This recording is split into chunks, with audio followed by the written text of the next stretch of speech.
Doctor Baba Saheb Ambedkar open university.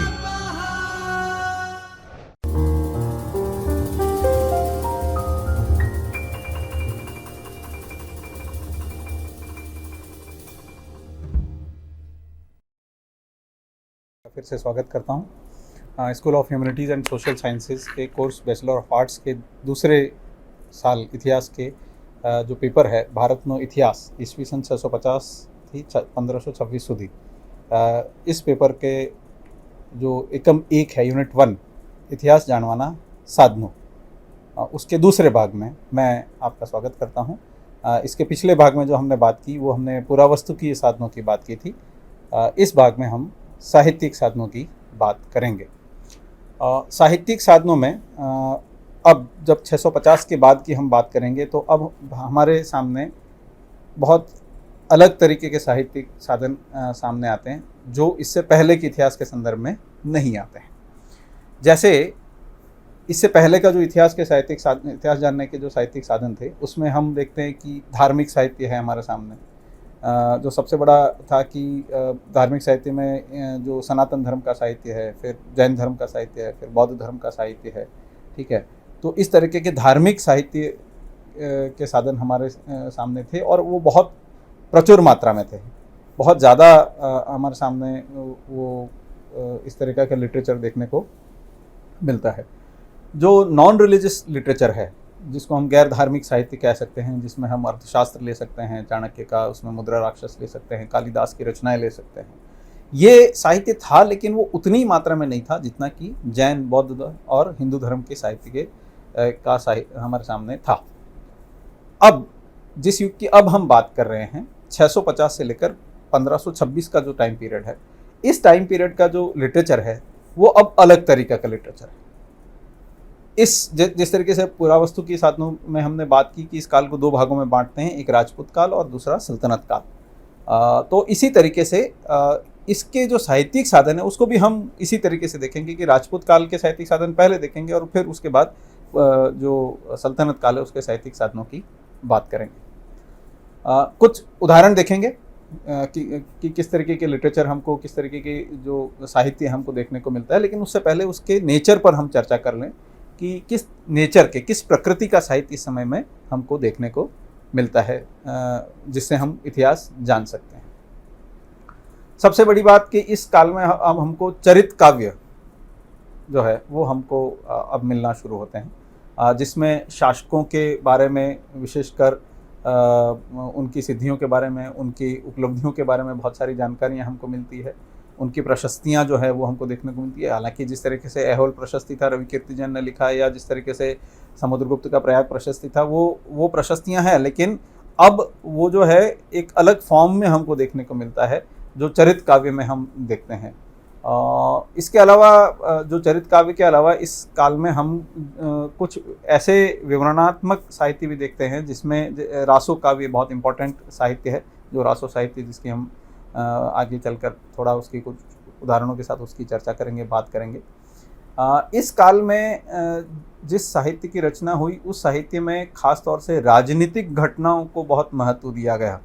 राजवंशों की वंशावलियाँ, राजवंश जो हैं उनको, उनकी जो आपसी संघर्ष हैं उसके बारे में चर्चाएं की गई, उनको ज़्यादा महत्व दिया गया और उनके आधार पर इतिहास लिखा गया। मतलब खास तौर से दरबारी साहित्य जो है इस काल से लिखा जाना शुरू होता है और वो फिर बहुत आगे तक हम देखते हैं 18वीं-19वीं शताब्दी तक फिर जो है दरबारी साहित्य चलता है और उसकी अलग अलग विधाएं फिर धीरे धीरे डेवलप होती है। संस्कृत भाषा इस समय की एक महत्वपूर्ण भाषा रही और इसी काल में हम देखते हैं कि क्षेत्रीय भाषाओं का उदय जो है वो भी होता है। जिस तरीके से उत्तर और दक्षिण भारत में जो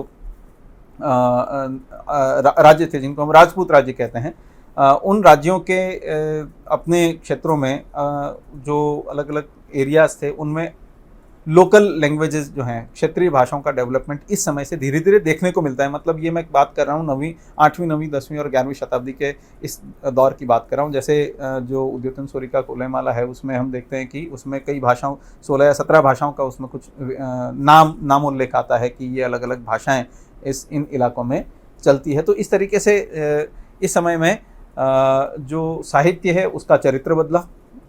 इस समय का जो साहित्य है उसकी भाषाओं में भी अलग अलग तरीके की भाषाओं का साहित्य हमको देखने को मिलता है। इस समय का जो साहित्य है वो हमको डायरेक्ट पॉलिटिकल लिंकेजेस के बारे में बात करता है। तो ये साहित्य इस समय इम्पॉर्टेंट है। फिर इसके आगे जब हम बढ़ेंगे, राजपूत काल से आगे जब सल्तनत काल में जाएंगे, तो फिर वो एक नए तरीके का साहित्य हमको देखने को मिलेगा, जिसमें हम फिर उसको कहेंगे कि ये हिस्टोरिकल लिटरेचर है। हालांकि इससे पहले का भी जो साहित्य है वो भी हिस्टोरिकल लिटरेचर है, लेकिन ये राजपूत काल का जो हिस्टोरिकल लिटरेचर रहेगा, जिसको ऐतिहासिक साहित्य हम कहेंगे, उसमें जो राजपूत काल है उसकी, राजपूत काल की इतिहास की विभावना कि उस समय इतिहास को कैसे समझा जाता था और उसको प्रकट करने के क्या क्या तरीके थे, क्या चीज़ इंपॉर्टेंट मानी जाती थी इतिहास के नाम पर, उनका अपना इतिहास की क्या समझ थी, इंडिजीनियस जो अंडरस्टैंडिंग ऑफ हिस्ट्री है, जो इतिहास की देशज जो समझ है, उसके बारे में हम को जानकारी मिलती है। ठीक उसी तरीके से जब सल्तनत काल में हम जाएंगे तो हम देखेंगे कि उस सल्तनत काल में इतिहास की एक अलग तरीके की एक उसमें एड ऑन करके और जो समझ डेवलप हुई, जो खास तौर से अरबिक और फारसी समझ थी इतिहास लेखन की, उस तरीके का साहित्य जो है अब हमको सल्तनत काल में देखने को मिलेगा।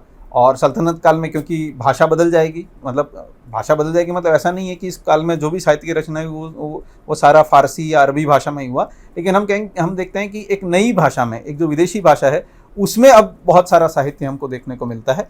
तो राजपूत काल में जो साहित्य देखने को मिलेगा वो हमको खास अधिकांश में संस्कृत में देखने को मिलेगा, और बाद में फिर जैसे जैसे आगे बढ़ेंगे वैसे अन्य भाषाओं में भी जो लोकल लैंग्वेजेस है उसका साहित्य हमको देखने को मिलेगा। और जब सल्तनत काल में हम प्रवेश कर जाएंगे तो उसके बाद अधिकांश जो साहित्य है वो हमको फारसी, अरबिक और फारसी भाषा में देखने को मिलेगा।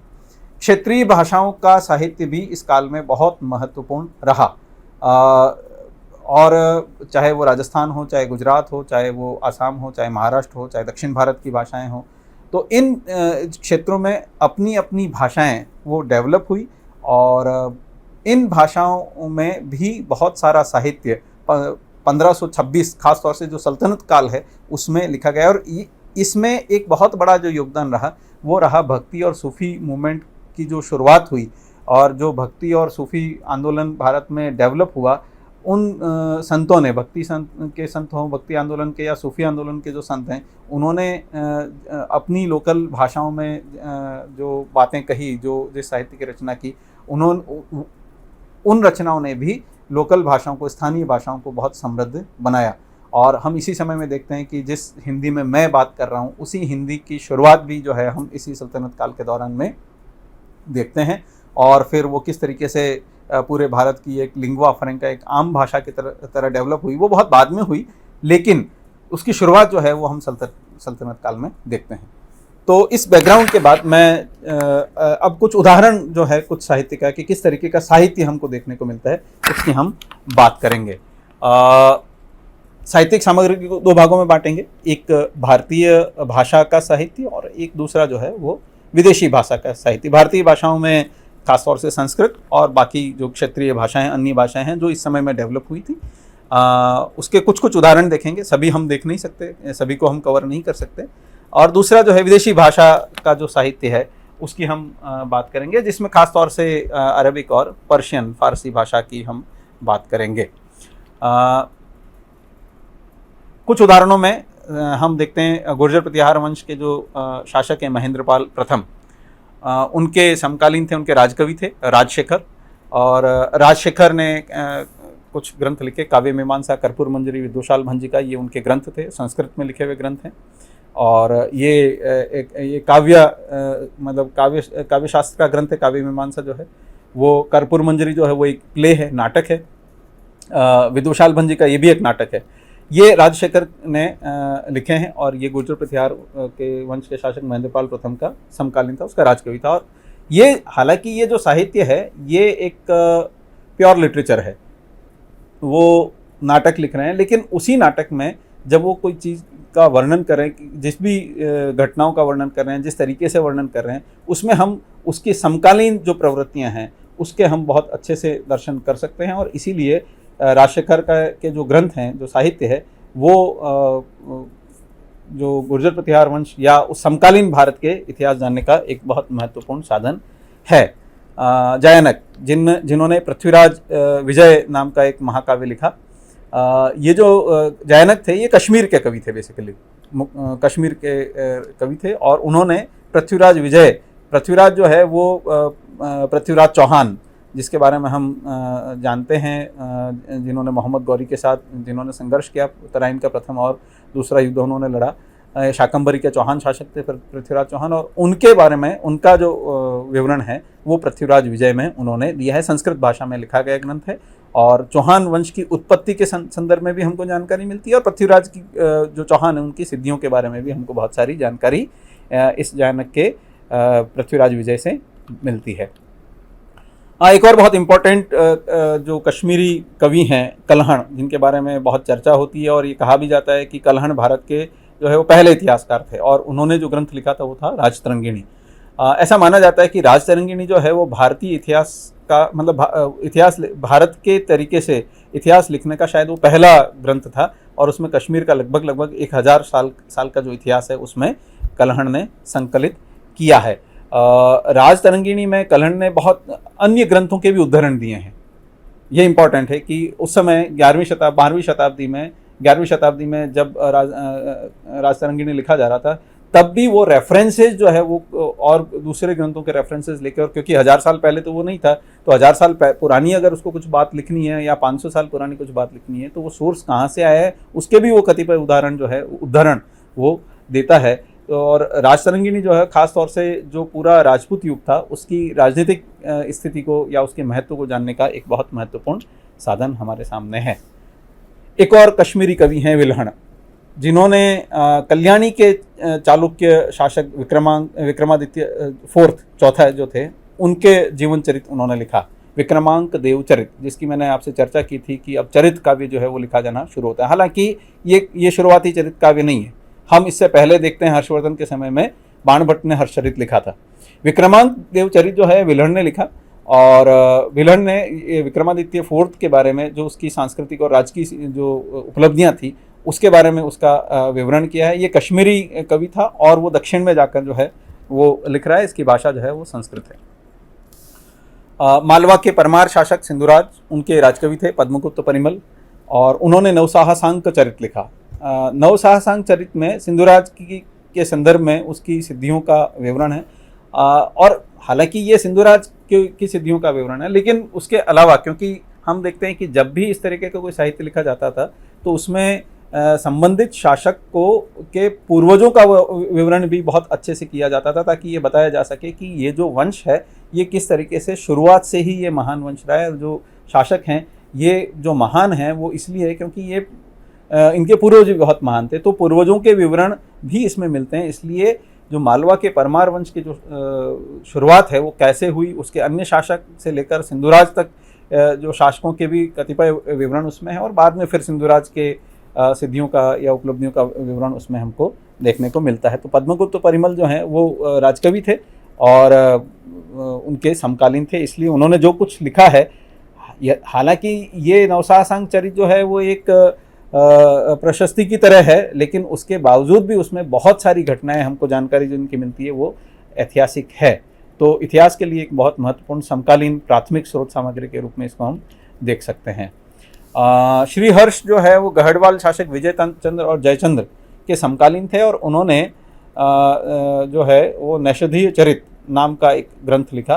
कन्नौज और विदर्भ के संबंधों के बारे में इसमें बहुत महत्वपूर्ण जानकारी मिलती है, और कन्नौज के लिए जो त्रिराष्ट्र संघर्ष हुआ, त्रिपक्षीय संघर्ष जिसको कहते हैं, बंगाल के पाल वंश, गुर्जर प्रतिहार वंश और राष्ट्रकूट वंश, इन तीनों के बीच में कन्नौज पर अधिकार को लेकर जो संघर्ष हुआ उसकी भी बहुत सारी जानकारी हमको नैषधीय चरित में देखने को मिलती है। एक और नाम ये अब जो मैं जिस ग्रंथ की अब चर्चा कर रहा हूँ वो अब संस्कृत भाषा का नहीं है, वो अब स्थानीय भाषाओं में आना शुरू होता है। चंद्रबरदाई का जो है वो है पृथ्वीराज रासो, जिसके बारे में हम जानते हैं, बहुत चर्चित ग्रंथ है चंद्रबरदाई का पृथ्वीराज रासो। पृथ्वीराज चौहान जो जिसको हम दिल्ली का अंतिम सम्राट कह सकते हैं, तो पृथ्वीराज चौहान के ही मित्र और उसी के ही राजकवि चंद्रबरदाई ने इस ग्रंथ की रचना की। हालांकि ये एक रासो साहित्य है, ये एक एक काल्पनिक मतलब काल्पनिक साहित्य, मतलब ये कह सकते हैं कि जिस तरीके से नॉवेल्स लिखी जाती हैं, जिस तरीके से महाकाव्य लिखे जा सकते हैं, उसी तरीके से पृथ्वीराज रासो भी लिखा गया। लेकिन इसके जो पात्र हैं, जो घटनाएं हैं, बहुत सारे पात्र और घटनाएं जो हैं वो ऐतिहासिक रहे हैं। इसलिए इतिहास को, उस समय के इतिहास को जानने का ये एक बहुत महत्वपूर्ण साधन है, इससे हम इनकार नहीं कर सकते। पृथ्वीराज चौहान और मोहम्मद गौरी की लड़ाइयों का वर्णन जो है वो इसमें आता है। हालांकि इसमें इसको पूर्ण रूप से हम इसको एकदम इसी को ही इतिहास नहीं मान सकते, लेकिन इसमें से हम बहुत सारे इतिहास एक्सट्रैक्ट करके निकाल सकते हैं। इसलिए एक बहुत इम्पॉर्टेंट ग्रंथ हम देखने को मिलता है। नरपति नाल, नरपति नाल ने विसलदेव रासो की रचना की, और ये जो विसलदेव रासो जो है उसमें जो ये काव्य है, विसलदेव रासो साहित्य जो है वो काव्य रचनाएं हैं, और उसमें संबंधित शासक की ये प्रशस्तियों की तरह या उनके जीवनी की तरह या उस तरीके का विवरण उसमें हम देखते हैं। ये परमार वंश के और चौहान वंश के बीच के जो संबंध थे उसके बारे में बहुत महत्वपूर्ण जानकारी हमको नरपति नाल के विसलदेव रासो में देखने को मिलती है। खासतौर से जो भोज परमार थे, उनकी पुत्री राजमती और उसके विग्रहराज के साथ जो वैवाहिक संबंध हुए उसके बारे में इसमें विवरण हमको देखने को मिलता है। पद्मनाभ, ये एक और बहुत महत्वपूर्ण नाम है, पद्मनाभ, जिन्होंने कानड़देव प्रबंध 14वीं सेंचुरी में, 14वीं शताब्दी में कानड़देव प्रबंध जो है इसकी रचना हुई। ये एक चरित्र महाकाव्य है। कानड़देव प्रबंध भी एक महाकाव्य है। कानड़देव प्रबंध की जो भाषा है वो पुरानी राजस्थानी या पुरानी गुजराती, क्योंकि 14वीं शताब्दी में राजस्थानी और गुजराती दोनों एकदम उस तरीके से डेवलप नहीं हुए थे जिस तरीके से आज विकसित हो गए हैं। इसलिए उसको कई साहित्यकार, इतिहासकार उसको गुजराती का भी ग्रंथ मानते हैं और कई उसको राजस्थानी का ग्रंथ भी मानते हैं। तो पद्मनाभ का जो कानड़देव प्रबंध है ये एक चरित्र काव्य है, और जालोर के जो शासक थे, कान्हड़देव चौहान शासक थे, उनके बारे में, उनके जीवन के बारे में, उनका जीवन वृत्त है।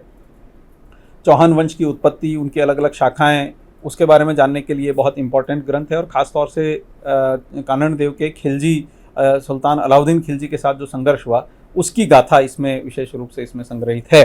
तो ये पद्मनाभ का कानड़देव प्रबंध भी बहुत महत्वपूर्ण ग्रंथ है इतिहास जानने के लिए।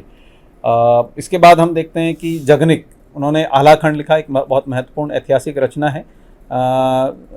जो पृथ्वीराज चौहान हैं, उनके चंदेल शासकों के साथ जो युद्ध हुआ, और उस शासक में परमर्दी देव जो शासक थे, चंदेल शासक, उनके जो सेनापति थे, उनके बारे में जो लिखा गया ग्रंथ है आलाखंड। आला और उदल जो उनके दो सेनानी थे, उनके बारे में लिखा गया ग्रंथ आलाखंड है, जगनिक ने लिखा है। ये बहुत महत्वपूर्ण जानकारी देता है कि जो भारतीय शासक वर्ग है, जो भारतीय अलग अलग राजवंशों के आपसी संबंध किस तरीके से होते थे, और ख़ास तौर से जो दो अलग अलग राजवंश होते थे उनके संबंधों में भी जो युद्ध होते थे, उन युद्धों में किस तरीके की सांस्कृतिक परंपराएं होती थी, उनके बारे में बहुत महत्वपूर्ण जानकारी हमको इस ग्रंथ से मिलती है। प्रबंध चिंतामणि, मेरुतुंग एक जैन कवि थे, और उन्होंने प्रबंध चिंतामणि नामक एक ग्रंथ लिखा, जो खास तौर से गुजरात के सोलंकी वंश के बारे में बहुत महत्वपूर्ण जानकारियाँ हमको देता है। और सोलंकी वंश के जो अन्य राज्यों के साथ जो संबंध थे वो, और उनकी जो अलग अलग जो कल्चरल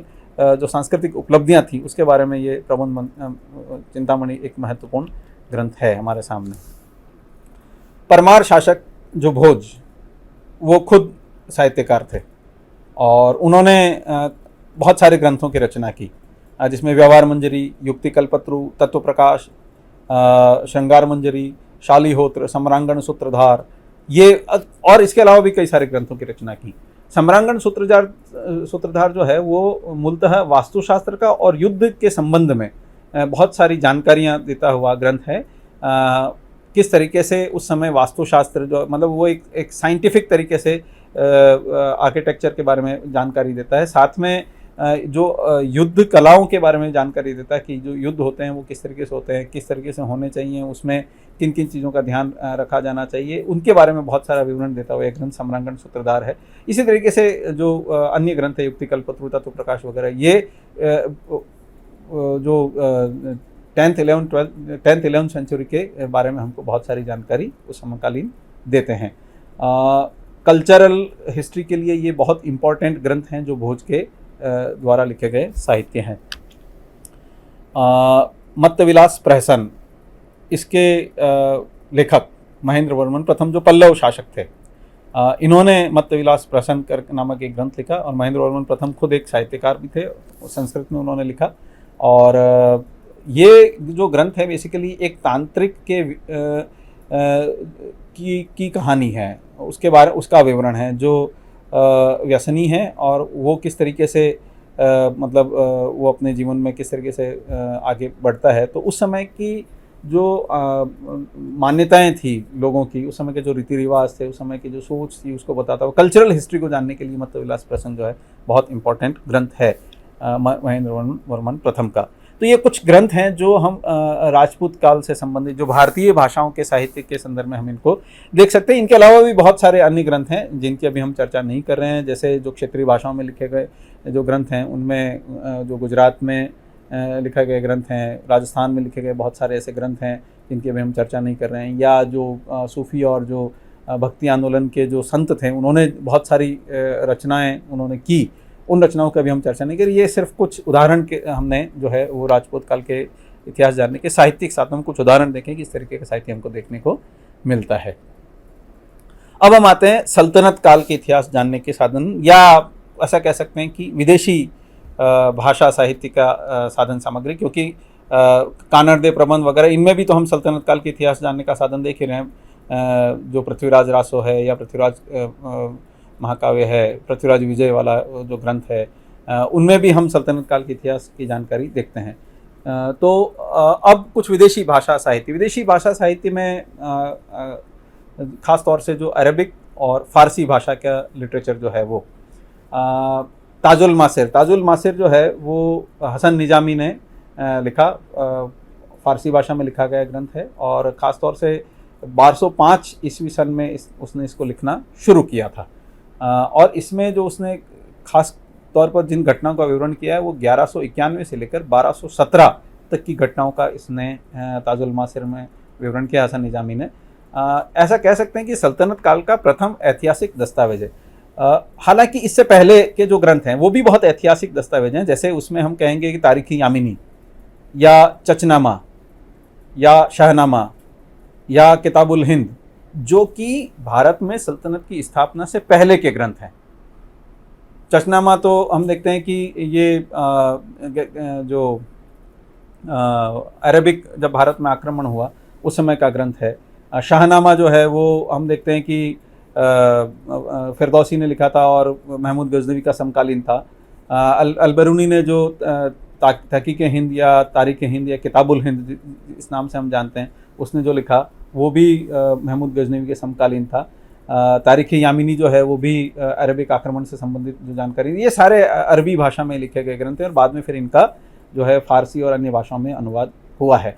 तो ये अरबिक भाषा में लिखे गए ग्रंथ हैं, विवरण हैं तारीख़-ए हिंद। और ये जो भी हैं वो जो अरबिक और फ़ारसी इतिहास लेखन की जो परंपराएं हैं उनको दर्शाते हुए वो अपने हिसाब से इतिहास लिखने की कोशिश कर रहे थे। जो देख रहे थे वो लिख रहे थे, जो समझ रहे थे वो लिख रहे थे अपनी दृष्टि में, जो उनकी दृष्टि थी, जिस तरीके से वो घटनाएं हो रही थी और उसको जो समझ रहे थे उसको वो प्रकट कर रहे थे। तो ये उनके तरीके से, उनकी दृष्टि से लिखे गया उनका इतिहास है। उसके अलावा ये कुछ मैंने नाम लिए हैं, उनके अलावा कुछ 5-7 ग्रंथों के 8 ग्रंथों के और हम चर्चा कर लेते हैं। ताजुल मासिर, जिसके बारे में मैंने आपको बताया कि हसन निजामी ने लिखा और 1205 में शुरू किया और 1217 तक की घटनाओं का विवरण उसमें है, जो 1191 से 1217 तक की घटनाओं का विवरण, बहुत अलंकारिक भाषा का उसने ताजुल मासिर में हसन निजामी ने प्रयोग किया है। और उसकी अलंकारिक भाषा का जो प्रभाव है वो फिर हम बहुत आगे अबुल फजल की लैंग्वेज में भी हम देखते हैं कि किस तरीके से अबुल फजल जो है वो भी बहुत सारी अलंकारिक भाषा का प्रयोग करता है जब अकबरनामा की वो रचना करता है। तो मिनाजुद्दीन सिराज, ये जो है इसने तबकात-ए नासिरी ये ग्रंथ लिखा। नासिरुद्दीन महमूद के जीवन पर उसने ये ग्रंथ लिखा।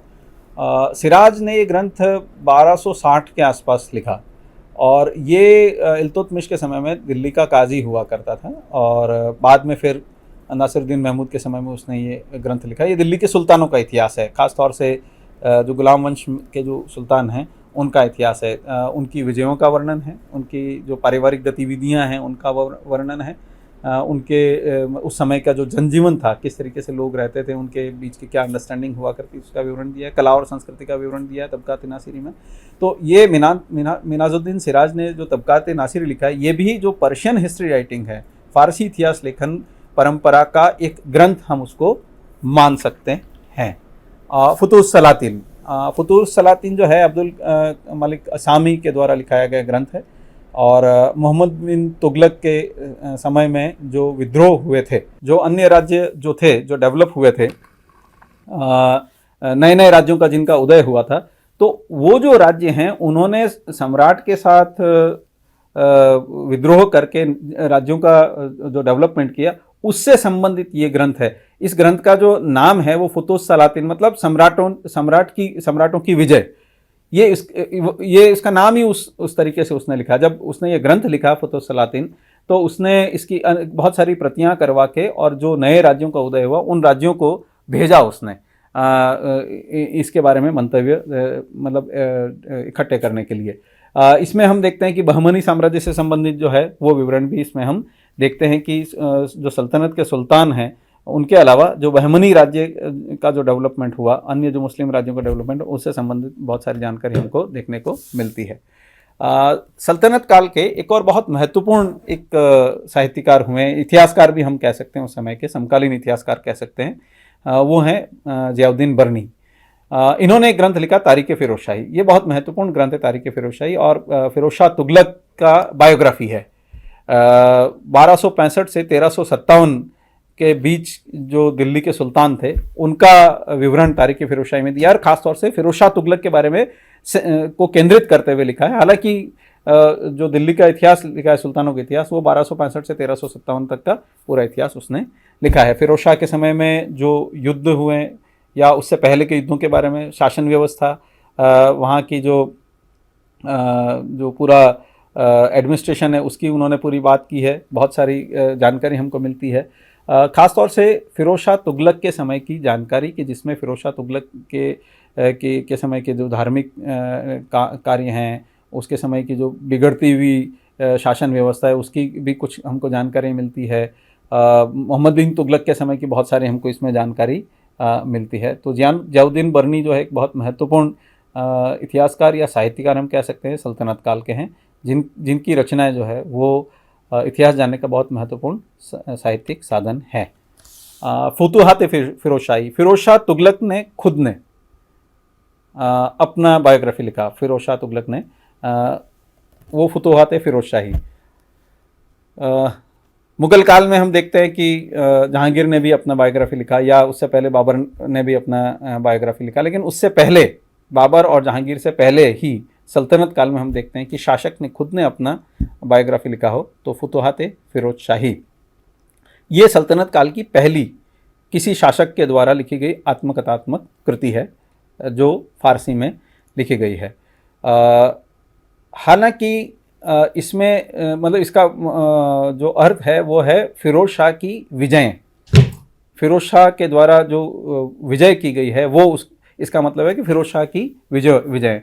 लेकिन मूल रूप से इसमें फ़िरोज़ शाह की विजयों का कोई वर्णन नहीं है। फ़िरोज़ शाह के बारे में वर्णन है, उसके द्वारा किए गए काम के बारे में वर्णन है, लेकिन ये फ़िरोज़ शाह की विजयों का इसमें कोई वर्णन नहीं है। हो सकता है कि फ़िरोज़ शाह ये कहना चाहता हो कि विजय का मतलब जो राजनीतिक विजय नहीं, लेकिन धर्म से संबंधित जो उसने काम किए, और उसने अपने आप को ये माना कि भाई मैंने इस्लाम के लिए ये सारे काम किए हैं, तो वो उसको अपनी विजय मानता हो। तो इस तरीके से वो अपनी विजयों के अपने संदर्भ में ही इन घटनाओं का विवरण करते हुए देखता है। ये एक मस्जिद पर लिखा गया शिलालेख था, और बाद में फिर इसको जो है वो ग्रंथ की रचना ग्रंथ के रूप में उसको रचित किया गया। फारसी, सरल फारसी भाषा में लिखा गया ग्रंथ है। शम्स शिराज अफीफ, इन्होंने भी तारीख़ फ़िरोज़शाही लिखी, मतलब फ़िरोज़ शाह का ही बायोग्राफी उन्होंने लिखा। और इस ग्रंथ में हमको पहली बार जो है वो उस समय के नगरों के, भवनों के, मस्जिदों के, मकबरों के, नहरों के, जो फ़िरोज़ शाह तुगलक ने बनवाए थे, बहुत सारी नहरें बनवाई थी, उसके विवरण हमको देखने को मिलते हैं। ये जो ग्रंथ है तारीख़ फ़िरोज़शाही अफीफ ने जो लिखा है, ये टोटल 5 भाग में उसने बांटा। पहला भाग उसमें फिरोज शाह के जन्म से लेकर उसके राज्यारोहण तक की बात की गई है। फिर दूसरे भाग में उसने फिरोज शाह के द्वारा जो लखनऊ, इजाजनगर, हिसार, उसके जो अलग अलग अभियान हुए हैं उसके बारे में चर्चा की है। तीसरे जो भाग में उसने ठट्टा अभियान जो था सिंध में फिरोज शाह के द्वारा, और उसमें उसको जो बहुत सारी तकलीफ़ें हुई, उसको जो परेशानियां हुई, उसके बारे में उसने विवरण दिया है। चौथे में उसने जो खलीफा के द्वारा खिलत प्राप्त करने का विवरण दिया है और उससे आगे के समय का विवरण दिया है। और जो 5वां भाग है उसमें फिरोज शाह तुगलक के समय में जो उसके अंतिम दिनों में जो विद्रोह हुए हैं उसका विवरण उसने अफीफ ने दिया है। हम जानते हैं कि फिरोज शाह तुगलक के समय में ही सल्तनत काल मतलब पूरी जो सल्तनत है उसका विघटन होता है और नए अन्य कई सारे राज्यों का उदय होता है। तो तारीख़ फिरोज शाही जो शम्स शिराज अफीफ के द्वारा लिखा गया था, ये भी एक बहुत महत्वपूर्ण साहित्यिक साधन है फ़ारसी भाषा में लिखा हुआ। एक और उदाहरण हम देख लें, जिसमें मोरक्को के एक यात्री थे इब्न बतूता। उन्होंने एक ग्रंथ लिखा था रहला, जो उनकी यात्राओं का विवरण है। मोरक्को के जो सुल्तान थे उन्होंने इब्न बतूता को उसकी यात्राओं का विवरण लिखने के लिए कहा था।